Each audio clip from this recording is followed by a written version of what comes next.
Good morning, everybody, and a very warm welcome to Ask the Accountant. Today is episode 54, and the date is the 30th of October, 2023. And as always, I am with my co-host, Johann. Johann, how has your weekend been? Good morning. Yeah, very chilled, surprisingly so. But yeah, very good, very chilled after a busy week. So yeah. Busy week, you say? Ooh, tell us more.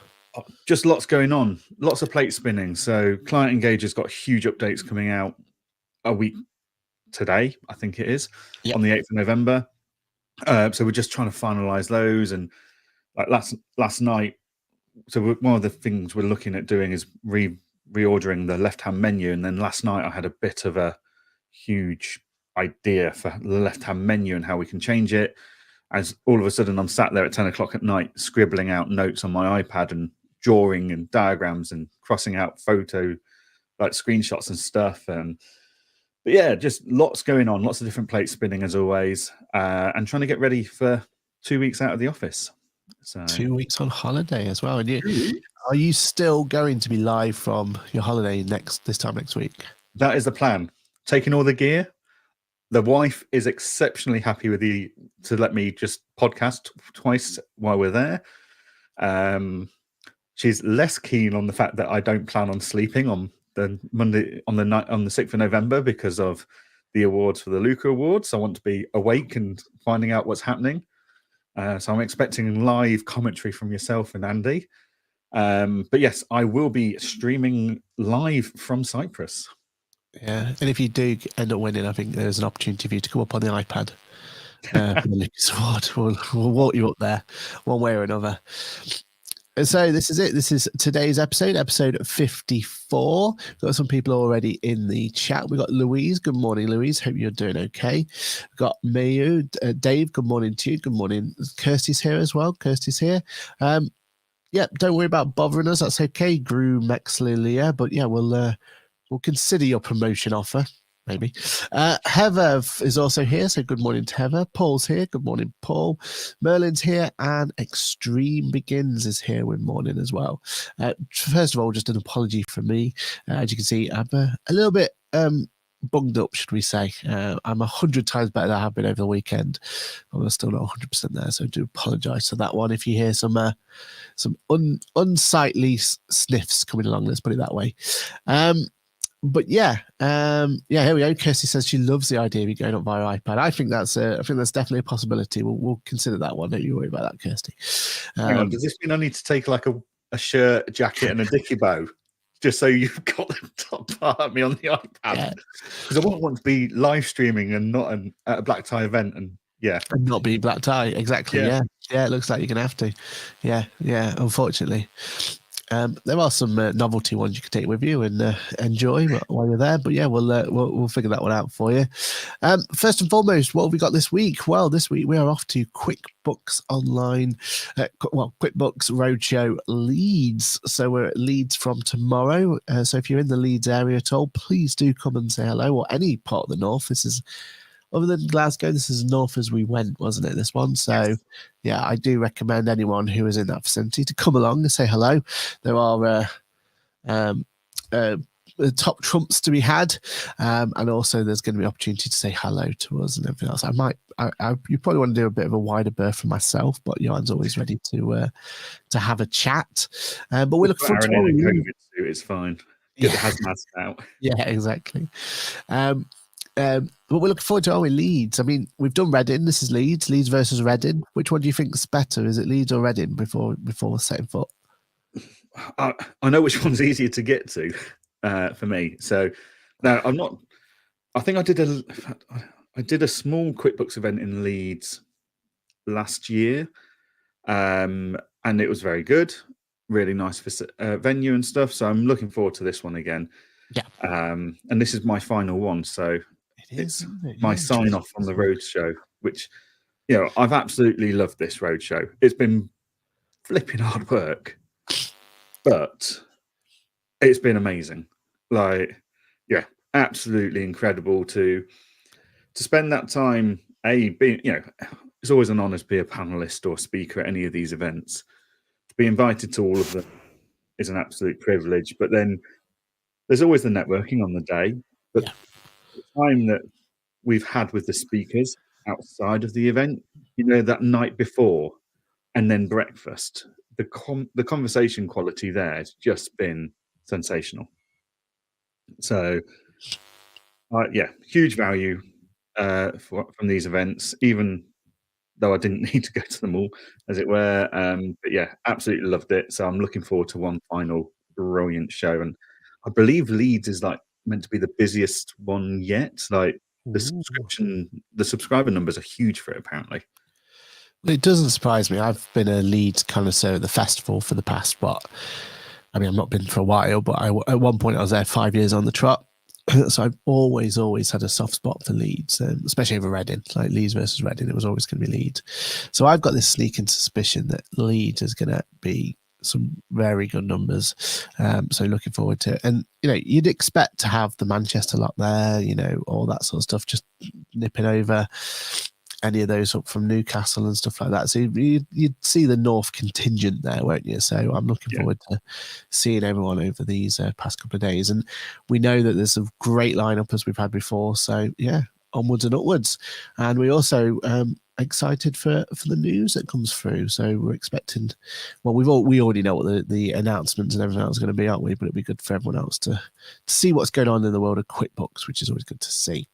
Definitely. Now that's QuickBooks. We love QuickBooks, and we're looking forward to hopefully seeing you guys on the roadshow as we come. But Free Agents had an update. This was an update that I definitely didn't see coming. But were you in the know about this particular update before we give it away? Were you in the know this was on its way?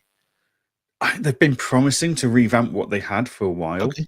And this particular, again, we won't spoil it yet, but this particular feature, was you expecting this, or was this? Yeah, this was the feature that they were looking at revamping and trying to bring closer to what was already in the market from other providers, shall we say. Right, okay. Because what they had was, it was okay. It was in line with kind of what QuickBooks released. It's original layout. So it worked fine for your sole traders. If you think back to what was in the self-employed tool, where it was very simple, but effective for that plumber or that driver or that whatever sole trader it was good for that. And Free Agent was on par with that. But now I think they realized they needed to step it up a bit to maintain parity. Yeah. So for anyone who's not got what we're talking between I think we've done very well to refer to it so well and not mention it. I think we've done very well there. That was quite clever of us. Free Agent has jumped into the receipt capture functionality. They're calling it Smart Capture. And they've also got a capture for later option, which I actually think is the best way of kind of trying to promote this. I think this is where QuickBooks does really well in terms of they don't shout about it enough, but actually functionality wise, is that take a photo and forget about it for your client's mentality, right? At one point, QuickBooks, you had this whole idea where you had to take a photo and then during that photo you had to put some information about it and all that sort of stuff. And that's exactly where the Free Agent app was making you do. Beforehand, you had to take the photo and enter the information there and then. Yeah, I remember that. Or it wouldn't say. Which to me wasn't pure receipt capture. Well, I suppose they were doing a bit of OCR technology to get the information in, but it was very much a case of you were telling it there and then, where now it's the functionality that makes most sense for clients, right? You take a photo of it, either they do it later down the line or your accountant does it for you or your bookkeeper does it for you. And that workflow is actually really, really powerful because it just encourages them to take it there and then. And Free Agent obviously have the connections with NatWest and all that. NatWest has had this functionality for a while as well on their business banking. It's one of those that I've played around with every now and again. The frustration with the NatWest one is that it was a very closed ecosystem. So you could take as many photos as you like, but actually how are you then going to extract them and pass them to your accountant But that's a conversation we have to have with a lot of clients about Starling, Tide, Monzo, Revolut, like everyone is that you put all your photos in there, but no one's got access to it. It's just there for you. Yeah. Which if you're doing your own taxes and bookkeeping, absolutely fine.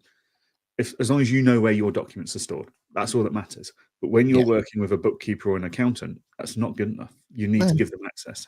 Exactly. And I feel like, with that whole story about open banking at the moment, there was that, that naivety that, it's all going to be connecting to one another and all that data will flow through. But we've not even had the opportunity to bring bank statements through yet. Like, that's been promised for 5 years.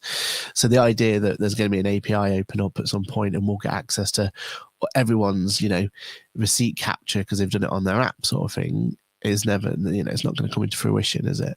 No. So Free Agent have jumped on and created this smart capture functionality, and then looked at putting it through Capture Later. And from what we can tell, everyone, it's working really well. I mean, having it built into the software does really make it the best possible way, doesn't it? One of the things, the strengths of having it Free Agent and QuickBooks, having it all built in, is that not having to have that extra app. Now, sometimes that extra app can be a blessing. So if you have multiple companies, for example, you can leave one of them just always signed into one. But most of the time, having that opportunity just to go into an app and, you're going to get your banking data there. You're going to have all your send invoices. You have your whole bookkeeping array just in there. And you can take a photo and capture it there and then. Is, for me, the best way of doing it, which has always been a frustration with the others, where you've had to go and get that third-party app, even if it's third-party app owned by them, but that's still an extra hoop to jump through, isn't it? Yeah, exactly. So, and it's an extra cost. Yeah. So, if that free agent app is good enough to use and it's not going to take any efficiencies away from your firm compared to using Dext, Auto Entry, HubDoc, whatever it is, then fair enough. Great, use it. I think that is these receipt captures. I think accountants and bookkeepers always go, "Ooh, Free Agent's got one. QuickBooks has got one." They have, but they were never really built with the accountants and bookkeepers in mind and the efficiency of mass use. Yeah. They were built for the business owners. Exactly right. So whereas the Dex, the auto entries, the Snap feature from Apron that's coming out next year, that they're built for mass efficiency. So as long as it's efficient enough, then the fact that you can then promote it to your clients as a built-in value add to the tool is hugely beneficial. Yeah, I've always been surprised that like Sage haven't found a way to get auto entry native inside Sage 1 or whichever on the table, though, mustn't it? At some point, it makes complete sense to embed it. Exactly, but it's just never seems to be on their roadmap. Although we don't know their roadmap, do we? As much as we know the others, but it doesn't seem to be something. And it's the same with Xero and their acquisition and bringing that into play, because that's an absolute nightmare. And once it's up and running, it's fine. But that first initial, right, I've got a new client, now I've got to set up the HubDoc. You know what I mean? Like that needs to be a much more streamlined position for them going forward, I think. Definitely. No, I think it's a really positive step for the Free Agent users. Definitely, 100%. And it keeps Free Agent up there, doesn't it, in amongst the big boys?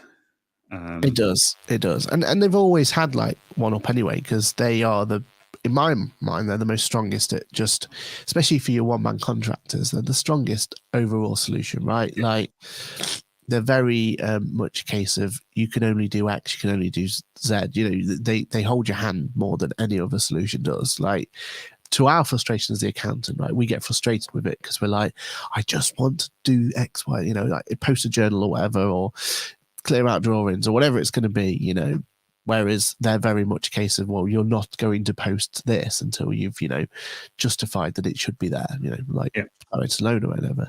So they've always had that, like, they're the perfect solution for those sort of people who want to do maybe their own accounts, right? Because you can prepare accounts and all sorts in the software, can't you? Yeah, definitely. And Chris Downing from Sage has just popped in and said hello. So Sage launched purchase automation within Sage Accounting 6 months ago. Is that in the app itself? Because I can't remember seeing an opportunity in the app to go and just take a photo, which is what we're talking about, isn't it? It's the fact that you're in the one app, you're in your Free Agent, in this case, app, and you're able just to take a photo of it and off you go to the races. So yeah, it works really well. And I think the one thing I'd say about Free Agent that they've done really well as well is when they have a client, the client wants everything done in there. I'll always remember a client not complaining, but almost concerned that I filed their account outside of free agent and didn't use free agent functionality to push it through. So I feel like that one ecosystem, from a client's point of view, that's what they like, right? And that's where their strength of free agent is. Definitely. And Chris has just said, "Yep, it's in the app." Oh, excellent! It's already there. Then, there we go. Okay, I'll have to have another play around that. I'll have a play and a test of that. Maybe we need to do a league or a competition of document processing. Yeah. Compare compare it all. Yeah, new receipt capture, just like your review process within the app. Wondering when.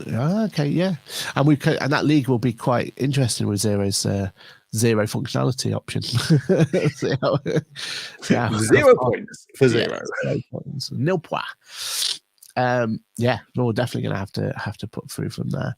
Yeah, there's a new video for the QuickBooks channel straight away.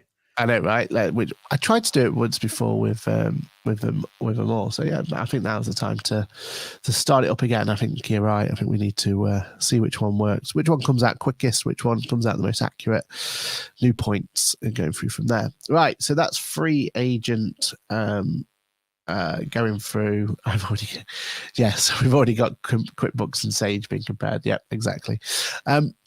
So yeah, that's free agent's new update. Yeah, it's good to see them joining the ranks. Free agent for me are always the ones that we forget about, isn't it? A client is the one that normally is already associated with free agent, and they come along to us, don't they? So, yeah. But I know some really good firms at free agent only at the moment, aren't they? And they're doing well with it. So, yeah. Okay. Next thing then, FAB. So we're talking about the wonderful world of Thunderbirds at this point, isn't it? Oh no, sorry, not Thunderbirds. It's about Festival of Accounting and Bookkeeping, isn't it? Yes. And this is us going on our kind of semi-regular topic of talking about the fact that the accounting series next year, the accounting conference season next year is a little bit crazy, all in the same time period of 3 months. But we've had some more news about FAB, haven't we? Festival of Accounting and Bookkeeping. Do you want to shed some light into what we found out and stuff that we may not have been aware about before? So, as our regular viewers may remember, we had a little bit of a soapbox moment a few weeks ago where we ranted. Is it really? It's very out of character. Basically, we were really annoyed, and we still are to a certain degree, that we've got 3 2-day events in 3 months.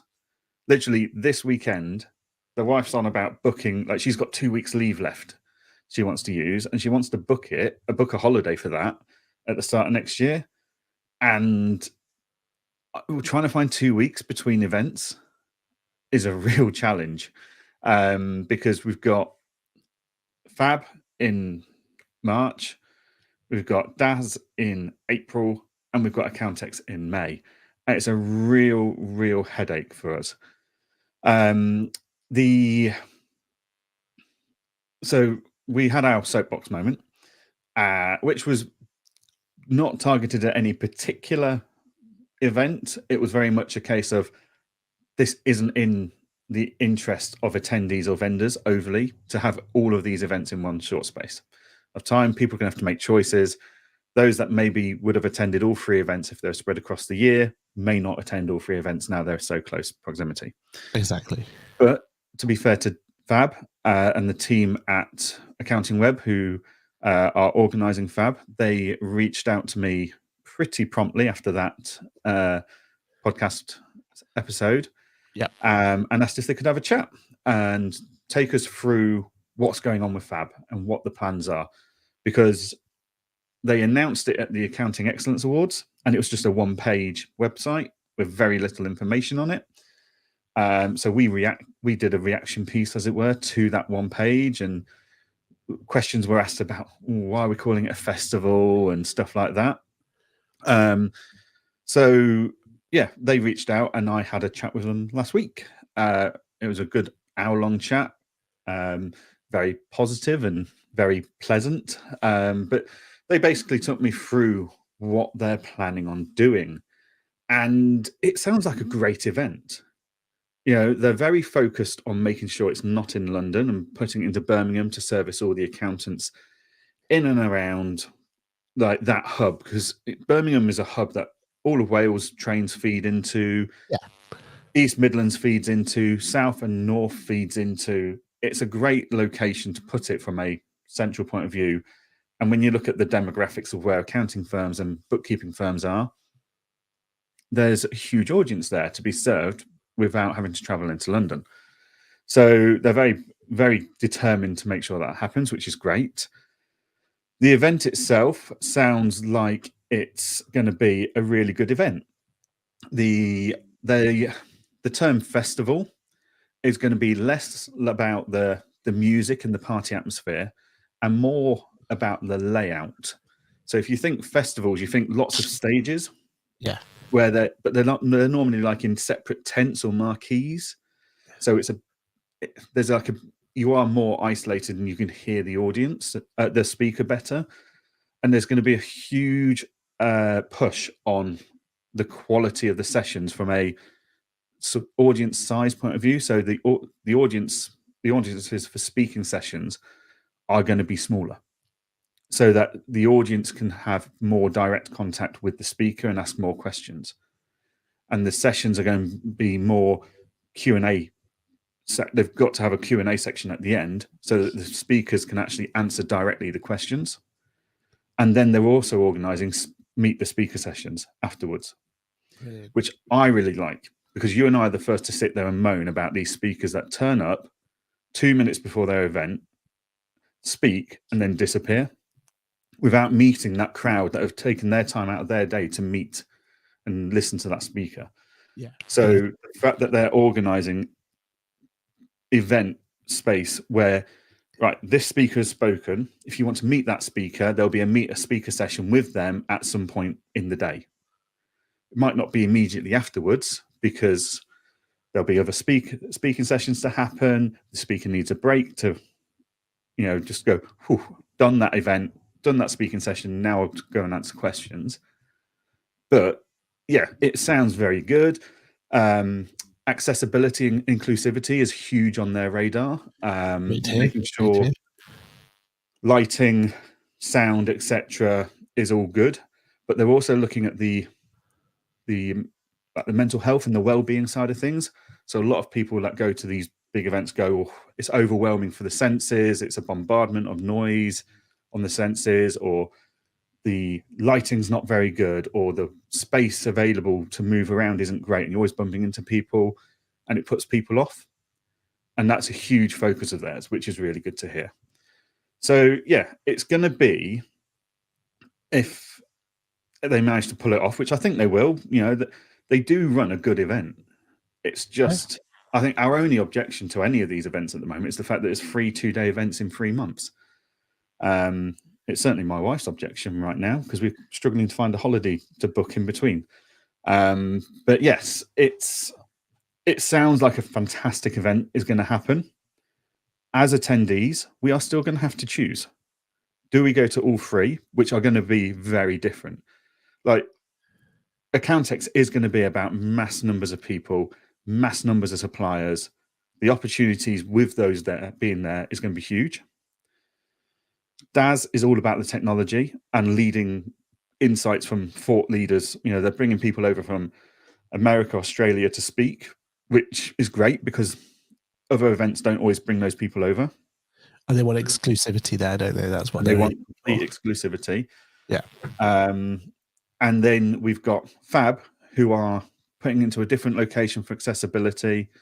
They're putting on a more focused led. They're not worried about the CPD hours. What they're worried about is the quality of the sessions and making sure you're actually getting to talk to the speakers and pick their brains a bit. And whilst, from what they were saying, the pricing for vendors is a very different model, to the point that it's basically priced at cost, so that they can it makes it more affordable for vendors in the way they're scaling it.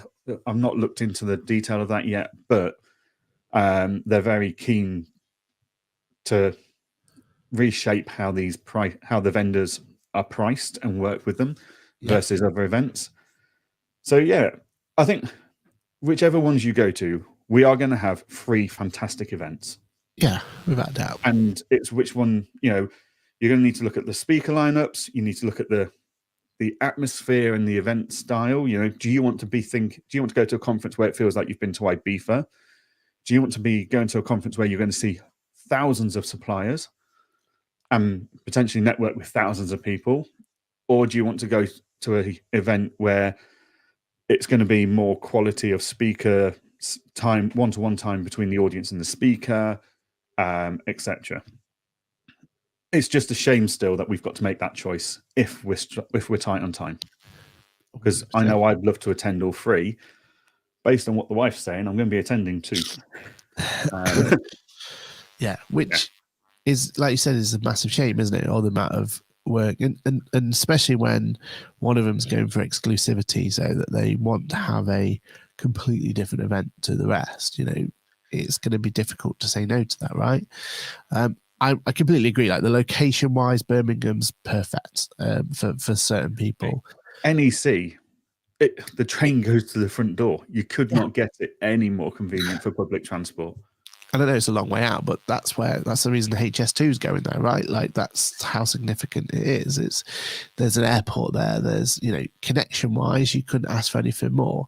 The M6 goes straight past it. So actually driving there isn't too bad either. It's actually not, getting to the location is going to be brilliant. Way better than Coventry was, and Coventry was quite convenient, right? So having that there in that location, there's plenty of hotels, there's quite nice other elements to that area. It's a great place. Because it's the NEC and it's so well connected by the train, you could stay anywhere in central Birmingham and just get the 10-minute train across to the NEC front doors. So it is like one of the benefits in London is you can stay pretty much anywhere in London and just get the tube. As long as you're on the right tube line where you're staying, you're fine. So yeah, completely agree. And I also feel like the fact that they want to make that festival vibe to it, that makes more sense now, of having those, because I think was it that event where they're looking at maybe like a central stage in the middle sort of idea to be really inclusive, and that sounds brilliant, right? And like the ability to have that there, and then the fact that if they can get the vendors on board as well, that means that they those vendors are going to have opportunities to maybe talk about their sort of stuff as well. I feel like that's what they're bringing to the table, which we like. I'm just slightly concerned again at being a 2-day event, but it was a 2-day event last time, and that didn't to be a problem, right? Yeah. But maybe the idea that they want to just bring everyone from the Midlands and around is going to be their, could ultimately be their downfall if they're not careful, right? To bring those sort of people. I know that we need to have representation, and having that event there is going to be great, but realistically, we've seen it before, haven't we? Like, we take an event to Glasgow. How many people turned up to the Glasgow one? I know that's a completely different kettle of fish, but it wasn't massively attended. Yet they're shouting out to have people there. So I just hope that this is one of those things, right? If we don't turn up to these events, they're not going to stay around for much longer. So it's almost like, especially for people who are around the area, like me, I'm a Midlands person. I have to really think about going to these if I want them to continue to put them on my doorstep. Yeah, exactly. Because if people don't turn up, they'll have no choice but to have to go, well, where are the people turning up? London. Right, we'll go to London. And they don't want to do that. Like, we don't want them to do that. Like, it is nice that it is outside of London, but it needs attendees to make it work. Exactly. And I feel like Accountex has the Excel, right? And that's a great venue. It's become iconic for it, right? And it is a brilliant venue. I still feel like Digital Accounting Show are still trying to find if they made the right choice or not, and their new venue. That venue was just, I mean, you nearly died getting to that venue, just carrying your case. Like, the case died. It just disintegrated, didn't it? The case did fall apart. It was too many miles. But that venue had no public transport. It was just not easy. to get to. One, doesn't it? Lovely when we're there, but getting there about there was very few hotels. The infrastructure wasn't perfect for that particular location, right? Yeah. Whereas NEC's got that perfect. And I'd argue that the Manchester for Cantex North is a nice location as well, right? It seems to work perfectly, right? Yeah, because ultimately, as an event organizer, you've got to work right. We're planning on X amount of thousands of people turning up. Yeah. Have we got enough public transport to handle that? Well, the XL, yes. there's a blooming tube train every 2 minutes. Absolutely fine. Especially since the Lizzie line, brilliant, isn't it? Yeah. Going to the NEC, there's a train every 10 minutes, and it's a big blooming train. Absolutely fine. You're going to be fine for public transport there. The location of DAS, how they're going to move 2,500 to 3,000 people for 2 days is it's going to be a challenge. You're going to get your steps up, put it that way. And it's not the case of having to walk, is it? But it's about that exclusivity again, isn't it? And accessibility and all that sort of stuff, isn't it? Like, we're lucky we're able enough to do the walk and everything else, even if we do destroy our kit on the way there and back. But there are people who just have to go, right, well, we just can't do it. Like, it's not going to be accessible for us. Yeah. So, what we got in the chat there? What are people saying? So, Kirsty's saying she's still waiting for her top trumps from Penelope and Claire, but they're going to be seeing them on the Sunday and Monday before the ICB Summit Monday. Oh, that's coming up as well, isn't it? That's next week. Isn't that this? Is that the same day? No, it's the day before. Yeah. Where's the location for that? Is that Billingsgate? Is that? I believe so. I think it is. Do let us know, Kirsty, if that's right. Sue says, "Good morning, all. Do you only have to capture receipts if you're not paying online?" Says Extreme Beings. Well, what we're saying about the capture receipts is just making it easier, right? There's no compliance issue there at the moment for doing it. You don't have to capture receipts at all. We're just talking about making it easier. It's just practice. Yeah, exactly. Subject to change maybe one day, but at the moment there's no reason why you have to keep your receipt or at least have an electronic copy receipt. But it is just making your life easier. LinkedIn user says, "Can Chris Down and shedding light on why auto entry discontinuing the fetch feature at the end of the year? I believe the main reason is the fact that all of the suppliers are just not playing ball. They're all putting up two-factor authentication, etc., and just making it really difficult for any of those solutions to do. It's like open banking all over again, isn't it? But for the vendors. Yeah, exactly.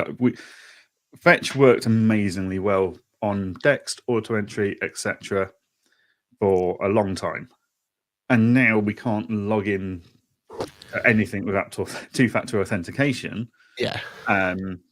Fetch can't handle it. No Fetch can handle it. Like, we don't even mention Fetch to our clients, regardless of what platform they're using, because we know it makes us look like idiots because it constantly fails. Through no fault of auto entry or Dext or anything like that, it is just two-factor authentication has prevented that, what was a brilliant tool, from working. Yeah. I know some of the big boys like Amazon have some sort of API connection that I know is working in America, and there are a few solutions like that. But we're living in a cuckoo land, aren't we, if we think that every vendor is going to start building up some sort of API and then letting them just connect via there? Because unless we have some sort of that's why open banking was so powerful, right? It's such a powerful movement, because it was like, right, everyone's connected to the banks in all these different ways. They're all using screen scraping technology and all this, which had the security issues. And they went, right, no, everyone's going to go through the same route, and then all banking's going to be done through there. The idea of that happening to every vendor out there is never going to happen, isn't it? So I think we've just got to accept that the idea of fetching documents and everything else is amazing. We love that idea, but the practicality of it's probably already become a bit too niche for us to ever see it as a viable option going forward, isn't it? Unfortunately. Definitely. Yep. Question to you: what was the hunt for a new working papers, Johann? Did you find someone for your 0 clients? No. In a word, There's some fantastic working paper tools out there, but they're all just far too complex and overkill and expensive for anyone that's not auditing. So we are resuming our use. Well, we never stopped using QuickBooks working papers for our QuickBooks clients. And we are resuming either using QuickBooks or Excel for working papers for Xero clients, basically. Yeah, we just accept it's not as efficient and easy for us to use as QuickBooks working papers is. Yeah, we are looking at ways, aren't we, in which we can get Xero talking to QuickBooks easier. That is like one thing we're looking in the background for. So if we ever get a solution that makes that simplified, we'll let you know. Don't you worry, Sonny. Samuel Green says, us Northerners are very happy with Birmingham. Yeah, yep. Exactly right. I mean, Sheffield to Birmingham is an easy route, isn't it? Not too hard at all. Sue says Birmingham, yes. So another plus for yes. And Natasha said it would be great to have some different speed. That is a very good point there, Natasha. You know, that is where these events give opportunity, right? Like people who may not get on the short list for the others, because it is a very competitive world getting into a speaking spot, isn't it? So I mean, we had to spin off a whole podcast series to be able to get enough awareness of us to be able to get in to these speaking venues. Like, there was just no. It's just such an overpopulated thing. The amount of people that apply for speaking slots at conferences is probably 15, 20 people per slot. So, yeah, we are fully aware, aren't we, that we are extremely privileged to have the opportunities that we've had, but it's through building an audience and building a rapport in the industry. So, yeah, if that means that putting on more venues, more two-day events means they need more speakers, then hopefully that gives more opportunities to everyone who wants to speak. Yeah, completely agree. And it just gives an opportunity as well for, that more diverse conversation. Like we had in Accountex North, right? We had people talking about parenting in the world of accounting, those sort of topics would never be covered before. But because we got that diversity now, there was an opportunity to do it, right? And the more of that, the better, I think. The question to you though, we always said that the Digital Accounting Show was probably a really good fit for anyone looking to be, for a vendor to launch or be their first kind of one. It kind of lent itself to that, didn't it? It was a really good conversation. Do you think that's still the case now? Do you think if you were going to be your first ever show, do you think Digital Accounting Show still lends itself to be the best one, or is one of the other two going to be better for you? Or is it now a case of that you got to look at other options? I don't know. My concern with the way Digital Accountancy Show was laid out last year was those smaller vendors were upstairs on that mezzanine. That I don't think they got the footfall they deserved. No. And for the money they spent. Coffee, the van was well attended. Well, but that was about it. So as a new vendor, if that's all I could afford to go up there, I don't think I'm going to get a return on my investment. We've spoken to lots of software vendors over the last year, and they all say each event's good in its own way. Like the quality of leads from Digital Accounting Shows better, but the volume of leads which then convert is better from Accountex. But there's also a lot of tire kickers at Accountex. That's the problem, isn't it? Yeah. I don't think anyone's had I don't think what is now Fab has had a great 2 years to really base any judgment on. The first year was not as good a turnout as they'd have hoped for because of Omnicom being announced the weekend before. The second year, location, MTD, it's a news pending, etc. It wasn't great. They've had deadline day from memory as well. Yeah, timing deadlines was an issue. But overall, it's an expensive investment for any software company. And you've got to look at what return on investment you can get for that versus how you could spend that money elsewhere. Yeah. I don't have an answer for it at the moment. It's tricky, isn't it? And it's so tricky to stand out as well. Like, it is. Again, that's where we quite liked North, wasn't it? Cantex North. It was Yep. very level playing field. No one had huge stands or anything. It was an opportunity for us to talk to the smaller vendors, and yeah, we loved it for that. Natasha says, I love the location of Birmingham. And Paul says, with all the 2-day events, what's your thoughts on needing to attend both or just one? My fear is that FOMO, isn't it? And it's economical to go, and the reason 2-day events lends itself quite well is actually, yes, you've got the cost of a hotel, but actually economically it's probably better and you'll get more value out of it for just having that second day there. Even if you're going to be only there for half the day, you're probably better off being there, like traveling up one day, staying that night and being there half a day and then traveling back. We can't do that. We don't normally have that luxury, but I would say for a typical user, just having that opportunity to have, bring into the cost of staying a night, which again is why Birmingham is quite nice for that, because your hotel fees shouldn't be too excessive. Yeah. It says that, I've not really looked, but I wouldn't expect them to be the London prices, right? Yeah.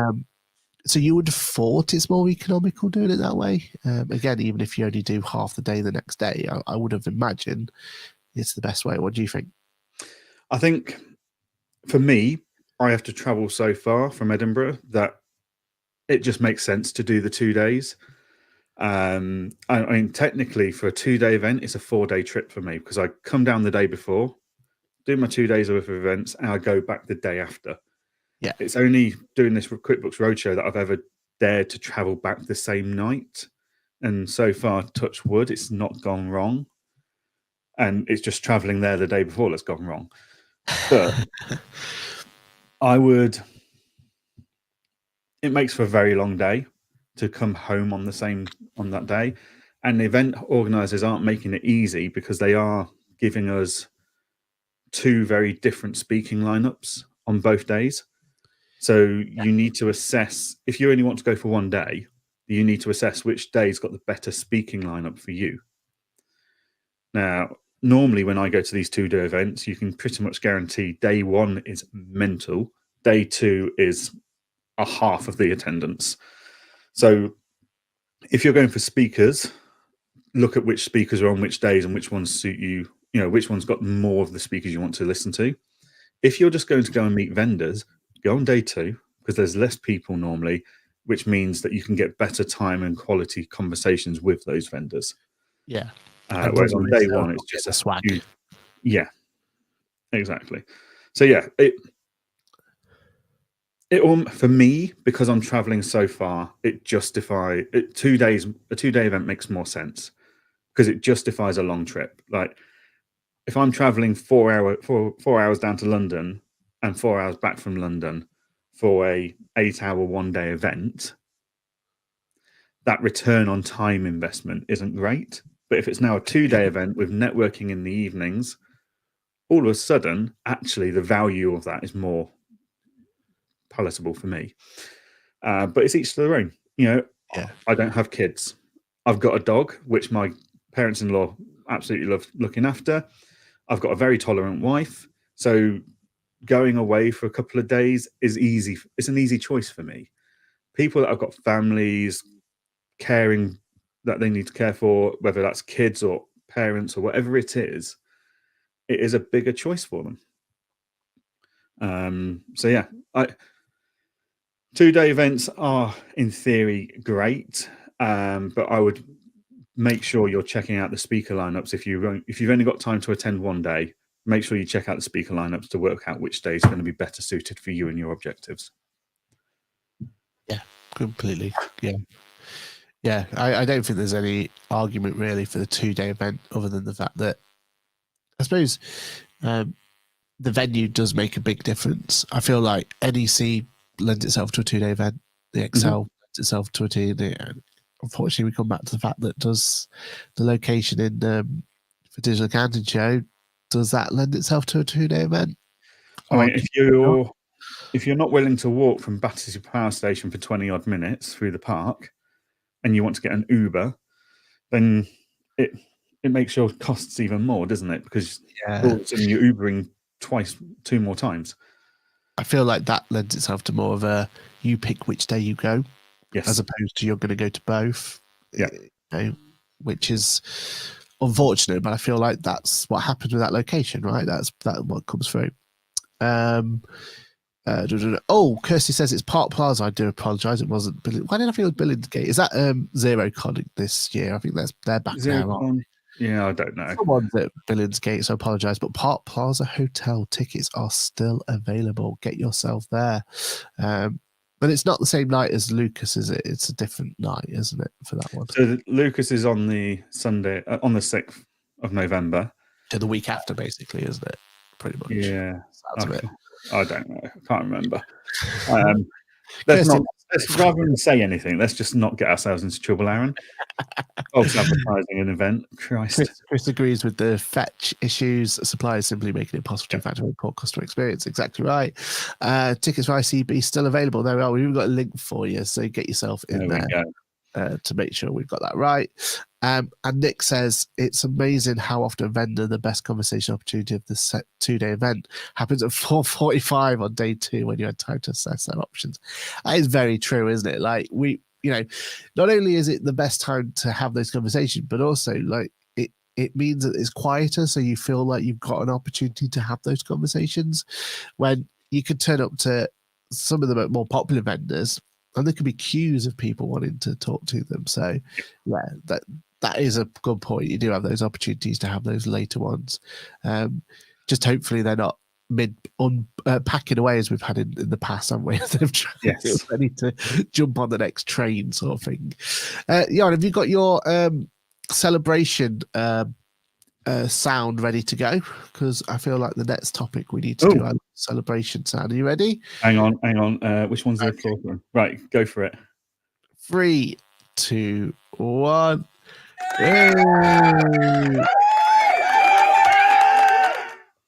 Why are we doing these celebrations? Well, Company House has had an update.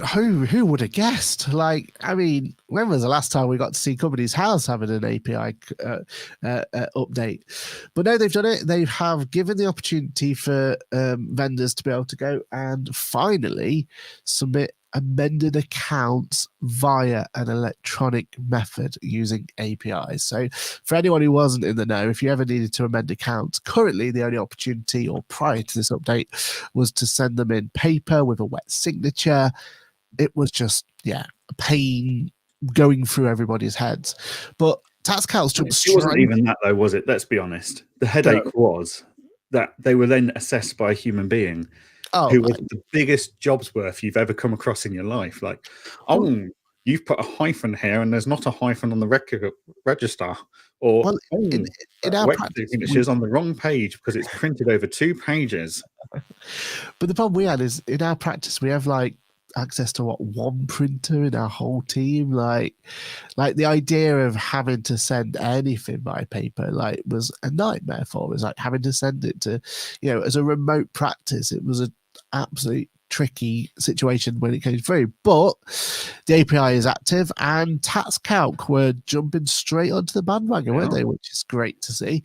Do you know when it's actually live? Is it in beta or no? There was a general update email went out to all TaxCalc users saying it's now live. Wow, that is impressive. So, so now TaxCalc users have the opportunity to file amended accounts. I am very, Vicky, my head of accounts, messaged me on Friday night saying, "Have you seen this email? I'm so excited." It's like, the fact that we are that excited tells you how daft this thing is, that it should never have been a thing. But to cut out the people at Company's House and to be able to file electronically without any headaches is going to be blissful. I'm so excited for this. I mean, hopefully, fingers crossed, the vendors do jump on this pretty prompt. But hats off to TaxCalc being straight on the ball. Do we know when this API came live? Was it recent or? I think so. I mean, for TaxCalc to have built out to it already and updated their UI and stuff, it must have been there a few weeks. Yeah. Unless they had early access to it, I don't know. But and Chris has just said Sage final accounts can now be file amended accounts electronically now too. Released it straight away. The benefits of cloud. Yeah. Well, that's it. We didn't have to roll out any software updates, do we? Well, TaxCalc did, but that update went out last week and it was fine. Apparently, it went live tax account June 2023. What's this? We're doing old news now on That's the Accountant. Oh dear. Or was it beta June 2023 and it's just coming to general release? Yeah, the email came out about it last week, or reminding us that it's there. So we jumped straight on it. We were very happy with that. But yeah, it's especially if you're doing things like beta testing softwares or anything, or you file something for a client who maybe is a new client, and you're not quite, you look back and go, "Oh, they're wrong as well. I need to redo them." But I spoke to a bookkeeper at QuickBooks Chelmsford Roadshow, and she said, "Oh, I've got this problem." And basically, there's a huge issue with the creditors on the accounts, and it's 5 years worth of issues. What would you do? It's like, well, I'd file amended accounts because it's distorting the accounts, which is distorting credit ratings, lending applications, etc., distorted by this. I was like, oh god, I'm gonna have to do it all manually. But if you use Sage Final Accounts or TaxCalc, not anymore. You can file it all electronically. Yeah. I feel like we're behind on this, but because Chris has said been about for months, to be honest. But I mean, I was only beta testing a product, in the last month or so, and it went horribly wrong. And I'm not going to say who it was, but I beta tested a product, and I have to manually send them in by paper. They don't have access to it, and they were in direct conversation with Companies House, and Companies House didn't tell them there is, because there is one person at Companies House that deals with all this solution. So, yeah. Hands up, maybe this is old news. Like June 2023 for us is old news, but it's big news as well. So I'm happy to shout about it. I mean, I've not heard of it on any webinars or podcasts that I listen to, so I'm relatively happy. We're still getting it at the breaking point, but maybe not quite as breaking as it was. I feel like it is public release now, isn't it? Nathan says, any idea when this is coming to KPM? I think we tag them and we push them and we tell them we want this sooner rather than later, and hope for the best on that one. But all the software solutions need to be looking at this. The fact that Sage already got it, the fact that TaxCalc's already got it, kudos to both of them. They both get a gold star in my opinion, but we do need to make sure that all of them look at this sooner rather than later. Tax filing definitely don't have this either, because I remember having this conversation with someone with this whole having to amend accounts with them, and they said they were on tax filer and they didn't have that option. So yeah. But sorry, I don't think Iris is spending money Iris Elements now, isn't it? Sorry no. to get it wrong. Yeah, I think they're forcing everyone off tax filer over the coming year and into Iris. So is it worth building the new feature? Iris Elements is effectively tax off. That wasn't supposed to have happened there. But Iris Element isn't supposed to be, or is supposed to basically be tax filer, right? Like, yeah, they haven't brought any new functionality to it. So yeah, it is going to be there. But yeah, it was a quiet release, to be fair. Not sure why. I think you need to talk about this more. Like the fact TaxCalc got there for, or not first, but they were in there with one of the first to do that. I think it's something we need to be shouting about more and more and more, because, yeah, like when was the last time we had a Companies House API that was actually useful for us? It's been a long time coming, hasn't it? So yeah, and there'll be some people out there who go, "Oh, I never have to file amended accounts." Yeah, but great, well done. But I'd probably say we probably end up, on average, for one reason or another, filing amended accounts once a month on average. Like we go months without, and then we have to refile 3 years worth of accounts because someone's made a mess of it, like doing their own accounts before they came to us. And that's it. Is clients trying to do their own, isn't it? We've had that recently, or we've had, like you've said, like you're taking over an accountant and they've just not looked at certain bits, or not looked into certain aspects of it, or out of the depth and didn't know what the how to deal with a particular element. That is common knowledge, common ground. So the fact that we can actually have an easier way to do that, well up for being able to get that. And that that one that I was doing the beta testing for, hopefully, fingers crossed, they can jump on this, so I don't have to file paper ones going forward. Because again, just having to find a printer and print it out, and then you realise you've not got any paper, and you can only buy packs of 500 sheets, and it's like, I don't need that'll do me for 5 years, and by the time I come back to it, it's going to have been curled and dampened and damaged, and I'm going to have to buy another 500 sheets just for a set of accounts. I mean, we use quite a cool solution. I forget what they're called, but basically you send a PDF, you upload a PDF to them, and they will send out a paper document. They're basically a letter emailing, a letter producing company. I forget what they're called. So we use them, and we will put the accounts there. We'll send them to Dotmail, and they're called. That's it. Thanks, Nathan. But we use them to send them. But then we've got to have that really awkward bit where we go, well, we're going to send it to the client, and then we're going to ask them to forward it on for us, because sending it back to us is just going to be a nightmare. Is also where so when we send them to the client, we put them in an envelope. We put a prepaid envelope with the address written on it into the envelope, so that the client can't get it wrong. And then then the client forgets how important it is, and it sits there for ages. And then they say, "Why is it not done yet?" It's like, well, have you actually done? Have you posted it? Oh no, not yet. It's like, right, well, company's house, they're slow, but they can't process what you've not posted. No way. Chris Downing says filing amended accounts electronically has been available since November 2022. I'm not disagreeing with Chris here, but how has this? So you'll make another apology. Yeah. I mean, he's already rightly said that there's a Lucre apology coming. So I promise I'll figure. But if that's the case, why? I mean, it's typical though, isn't it? Like, these APIs are just so difficult to find. I mean, was Peter from Client Engage, was he aware of these sort of APIs? I know he doesn't need to look into them, does he? We don't look into these ones. But what is interesting is that I'm waiting to see it in action. But Peter's convinced there's an API for MTD agent authorization to be used. You're telling me this, yeah. But and it's been there since MTD VAT came out, apparently, and it works. He's about to test it and build the feature in Client Engager, but I'm sat there going, well, if it's there and it works, why have other practice management softwares that offered the old version of the 648 agent authorization integration with HMRC, why didn't they build this? Well, it was years.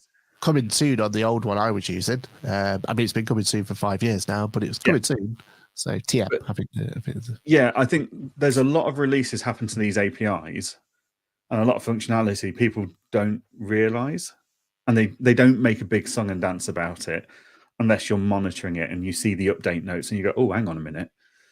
So sometimes you just need a fresh set of eyes, and obviously we've not been monitoring API updates, you and I. So but at least Sage and TaxCalc all over it, and then telling their users they can do it. Yeah, 12 months it's been around, apparently. That's just madness, isn't it? And again, only last month I was having this conversation with a vendor about filing amended. So that's crazy, isn't it? Fingers crossed then we get this sooner. Now it's out in the open, we can put a bit of pressure on certain vendors to get them out there, because we're very excited for this. This is big news for us, but apparently it's old news for certain vendors who are forward thinking, let's put it that way. Yeah. Hats off to Sage and TaxCalc for getting on top of this one. But maybe Sage should be shouting about this more, like everyone else. They probably have to Sage users, but we aren't Sage. We aren't final accounts users, are we? So, the only reason I know about this is because TaxCalc shouted about it in one of their update emails. Yeah. So, exactly. Unless your provider does it, you don't know. Right? Because again, to us, it's impossible, right? They will only let you do paper, like you said. It has to be in this certain format. It has to be wet signatures, blah blah blah blah blah blah blah. And that's what companies are telling vendors at this point in time as well. So I don't think even they know 100% about these APIs. So, oh wow. Well, hats off to Sage for being absolutely at the front of it, and hats off to TatsCount for making it aware to us as well. Yep. Brilliant. I think that's pretty much it, isn't it? We're already at 9:30. It's been an eye-opening episode. Yeah, I know. And I feel like only one apology so far. So, it's not bad for us, is it, really? Having to just do one apology next week. That'll be good. I mean, I do feel like next week is going to be the time for you to get questions answered. So I would say anyone who is looking to join us next week, you're going to get a very should we say loose version of Johann, as he signs in from the cocktail bar itself. I can just imagine you don't have a swim up bar, do you? Is that where you're going to be doing it from? So no, and I'm not sure. No matter how comprehensive your insurance is, how did you break your MacBook? Well, I was trying to use my SLR camera with my MacBook at the swim up bar to podcast from. I don't think they'll cover that on even the most comprehensive of insurance, because they just go idiot. We may be having new MacBooks announced today because it is the Apple event. So we've got a late night tonight. Haven't we, watching that? Yeah, maybe just be able to float it around, see what happens. You'll be a little bit loose with it. It'll be fine. But no, thank you everyone who has contributed today and shouted about things today. I think we've mentioned every comment, so thank you for each and every one of you. We're really looking forward to the next episode if Johann can make it, because again, like I said, I will be there. He will be a little bit intoxicated, which would be great to see. I won't be. Can we? I'm too professional for that. I'm promising everyone you will be. So this could be the after hours version. We could be getting some truths coming out next week. So yeah, do join us for that one. But yeah, for everyone else, thank you so much for joining us today. Again, apologies for sniffing down the microphone every now and again. It wasn't intentional. And we are now heading over to Leeds. So if you are going to go to Leeds for the QuickBooks Roadshow, then please do say hi to us, because we'll love nothing more to say hi. And you might be able to get yourself some top trumps as well. Yeah, and anything that people should be aware of this week? I know it's a shorter week for you. Is there anything Very short week. Well, no. When's everything go live for Client Engager? So Client Engager's got a big batch of updates going out on the 8th of November. So check out our LinkedIn page and our Facebook group for those. But yeah, no, I'm just winding things up and getting to Leeds and then off to Cyprus. Very, very, very jealous. Very jealous. Right, everybody, thank you so much for it. Thank you for keeping us honest. Thank you for people telling us where we were wrong, when we were wrong. That's what this is all about. Thank you for educating us on the things we've missed in the world. You guys are the third member of Ask the Accountant, so appreciate that one. So hopefully next week we'll have some news that isn't 12 months old. Again, thank you, everybody. Have a great rest of the week, and we will see you on the next one. Bye for now. Next week.